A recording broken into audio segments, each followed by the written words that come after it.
Good evening. I'm Rob Johnson. And I'm Erica Sargent. We begin tonight with breaking news. A Cook County judge declares not guilty for 3 Chicago police officers accused of lying about what happened the night Jason Van Dyke killed Laquan McDonald. We have a team of reporters covering the decision and the reaction. Let's begin with CBS 2's Roseanne Tellez, who was in the courtroom for the decision. Roseanne.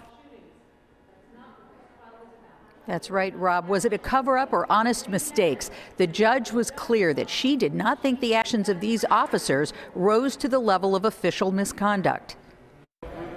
Heart-wrenching, heartbreaking for my family. Former Chicago police officer Joe Walsh describes a nightmare that has now ended for his family.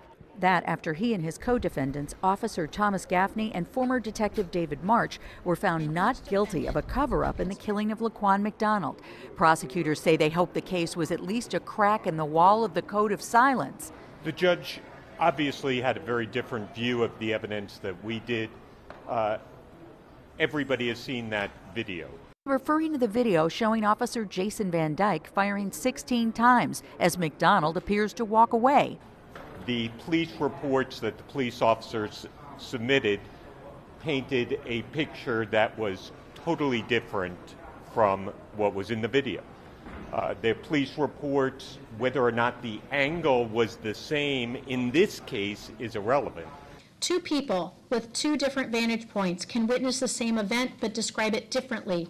This does not necessarily mean that one of them is lying. The judge also sided with the officers that any mistakes in police reports were unintentional. Even if there are errors in the reports, they do not rise to the level of substantiating the officers knowingly making a false report, nor do they prove evidence of a conspiracy or a criminal act. This is a courtroom.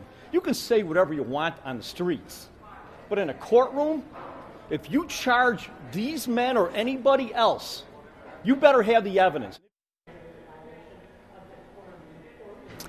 Now, the judge said one key prosecution witness, Officer Dora Fontaine, who had a different version of events that night, was simply not credible. Live at the Layton Criminal Courts building tonight, Roseanne Tellez, CBS 2 News. Rob?